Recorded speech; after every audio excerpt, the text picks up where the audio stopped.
여러분, 진짜 무슨 일일까요? 삼성전자가 20조를 빌렸다고 공시를 했습니다.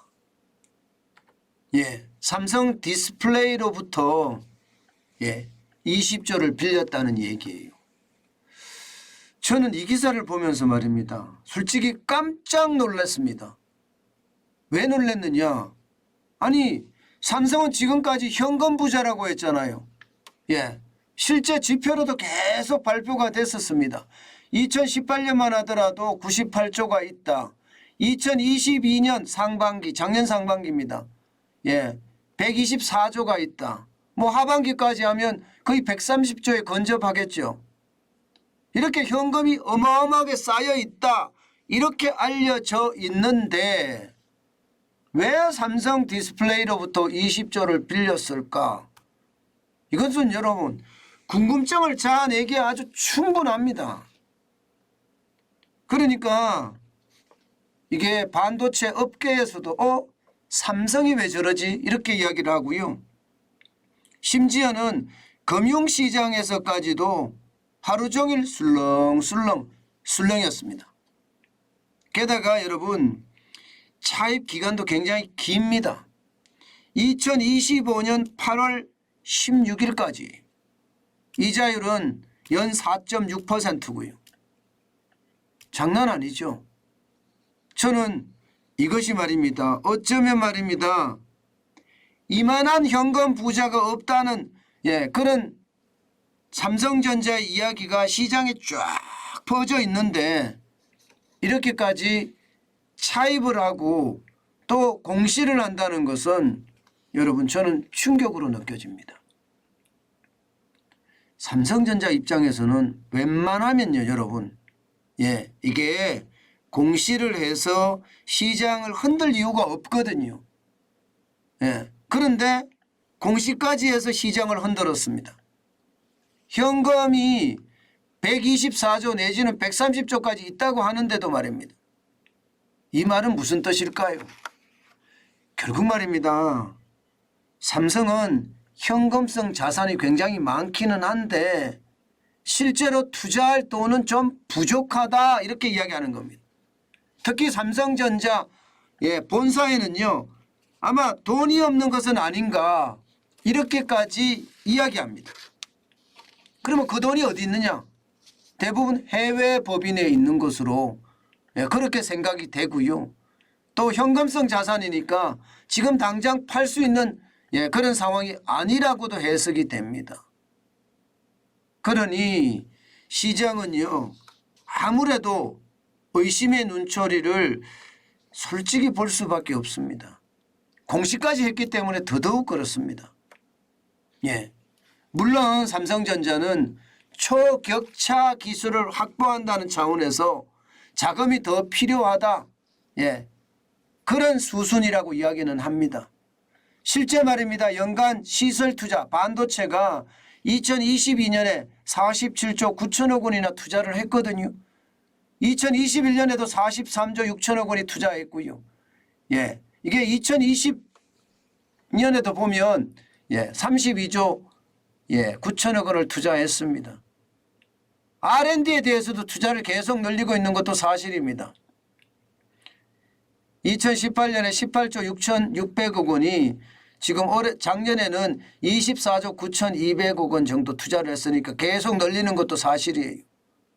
여기에다가 올해는 투자의 어떤 깊이가 더 커질 수밖에 없는 게 현실입니다.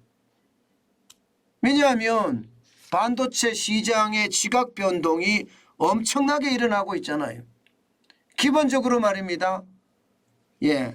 대만의 TSMC라고 하는 비메모리 반도체, 시스템 반도체가 전 세계적으로 투자를 늘리고 있고요. 특히 첨단 시설이 집결되는 미국에 100억 달러 가까이 지금 투자를 합니다.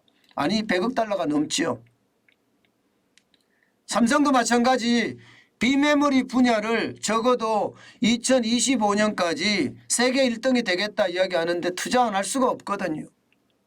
결국은 초격차 기술을 확보하면서도 TSMC를 견제한다는 차원에서 투자할 수밖에 없습니다. 그런데 현금이 직접 가지고 있는 돈은 많지 않으니까 결국은 자회사가 가지고 있는 20조를 차입을 했다.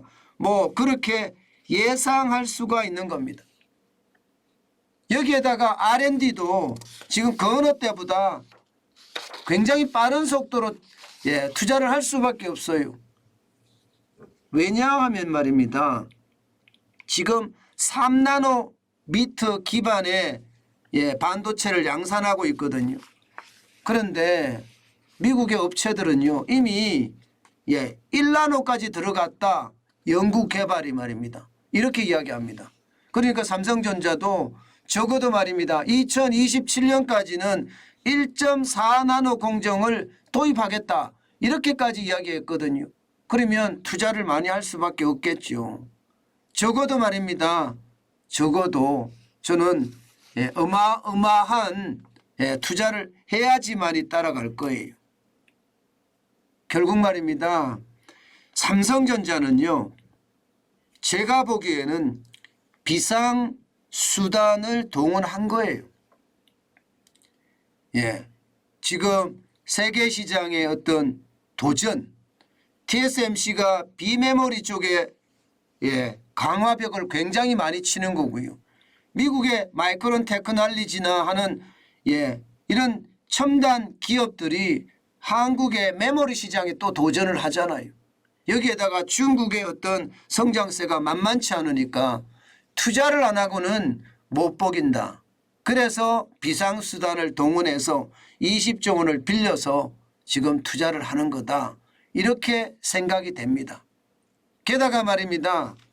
요즘 시장에서 가장 이게 핫하다, 뜨겁다 하는 게 뭘까요? 바로 챗 GPT입니다. 그러면 챗 GPT가 앞으로는요 모든 산업에서 기본이 될 수도 있습니다. 그러면 거기에 대한 반도체는 또 얼마나 많이 들어갈까요? 지금 SK하이닉스는요 챗 GPT에 대한 반도체, 고대역 반도체라고 합니다. 이 고대역 반도체를 많이 개발한 수준이에요. 삼성전자도 여기에 박차를 가할 수밖에 없습니다. 그렇게 되면 여러분 지금 세상의 시류를 따라가기 위해서라도 투자를 많이 할 수밖에 없는 현실이니까 지금 그 현실이 삼성전자에는 닥쳤다 이렇게 생각이 됩니다. 사실 시장은요 자회사에서까지 20조를 빌리니까 좀 싸했습니다. 지금 시장 보시다시피 삼성전자의 주가 추이거든요. 작년 9월 29일에 52,600원 최저를 기록한 적이 있습니다. 근래 들어서서 말입니다. 그런데 지금 2월 15일 현재 62,200원입니다. 이게 쉽게 말입니다. 박스권을 탈출하지 못하는 그런 모습을 보이고 있습니다. 이것은요 투자자들이 삼성전자를 걱정한다는 이야기예요. 삼성전자에 대한 불안감이 생겼다는 이야기예요. 이렇게 말입니다. 시장에 대한 불안감이 생기는데도 불구하고 삼성이 자회사인 삼성 디스플레이로부터 20조 원을 빌렸다는 것은요. 그만큼 비상이라는 뜻이고요. 또 어떻게 보면 비상수단을 동원했다. 저는 이렇게까지 평가합니다. 이게 여러분 결국은요. 실적 쇼크의 여파라고 저는 보여요. 영업이익이 확 떨어지니까 아무래도 불안하잖아요. 그죠? 지금 뭐 삼성전자 영업이익이 반도체 분야에서는 뭐 90% 이상 97%까지 떨어졌다고 이야기할 정도로 엄청나잖아요. 2,700억 원이 지난해 4분기입니다. 그런 상황에 비춰보면 이게 자회사에서 돈을 빌릴 정도다. 그러므로 해서 지금까지 삼성전자에 대해서 불안감이 없었던 사람들은 불안감이 생겼다. 뭐 이렇게까지 저는 이야기할 수 있을 것 같습니다. 여러분 시장은 진짜 엄청나게 변하는데요. 그 변화의 한쪽에서는요. 또 새로운 불안감이 만들어진다는 것 우리는 한 번쯤 인식을 하고 있어야 됩니다. 삼성전자가 대표 기업이기 때문에 대한민국 대표 기업이잖아요. 그렇기 때문에 늘 인식을 하면서 대응을 해야 되겠다. 저는 그런 생각을 해봤습니다.